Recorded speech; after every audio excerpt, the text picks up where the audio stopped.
veux que je te raconte l'histoire de l'autoroute de l'espace? Ok, mais par contre, moi je raconte mes histoires qu'aux enfants qui se lavent les dents. Donc attrape ta brosse à dents, ton dentifrice, et tu frottes jusqu'à ce que l'histoire soit terminée. Je sais pas si t'as déjà remarqué, mais nous les humains, on a toujours tendance à en vouloir un peu plus, à vouloir aller plus vite, plus loin aussi. Tiens, au début, on voyageait en cheval. Et puis il y a eu l'automobile, le train, l'avion et même les fusées. Tu sais combien de temps il faudrait pour faire Paris-Marseille à cheval? Des semaines. Alors qu'en avion, c'est 1h20. Et même les voitures et les avions, on n'arrive pas à s'empêcher de les faire aller toujours plus vite. On fait des moteurs toujours plus performants parce que on n'a pas de temps à perdre quoi, zut. Et plus loin, hein? Pourquoi on va plus loin? Parce que derrière la colline suivante, la prochaine montagne, il y a quoi? Peut-être un véritable paradis, qui sait, avec des palmiers et des lacs bleu turquoise, et des fruits mûrs partout, et des poneys à la crinière toute lisse.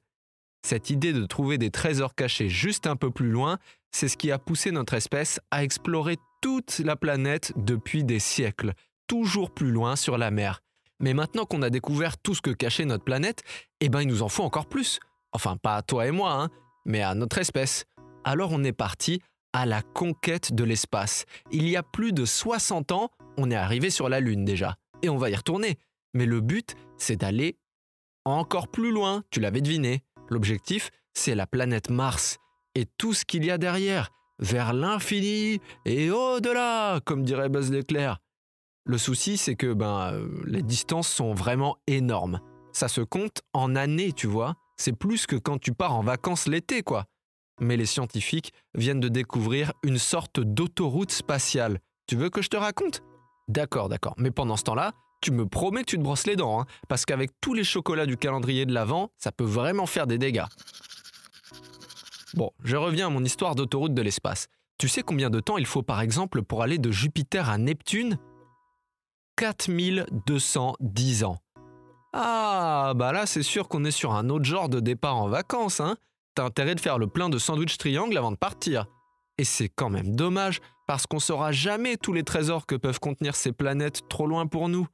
Alors les scientifiques ont cherché, et ils ont découvert un trajet un peu spécial, une sorte d'autoroute de l'espace, comme des sauts de puce qui commencent autour de la planète Mars et qui s'appuient sur la gravité des planètes pour prendre de l'élan. Résultat, le trajet entre Jupiter et Neptune, il ne ferait plus 4210 ans, mais seulement 10 ans.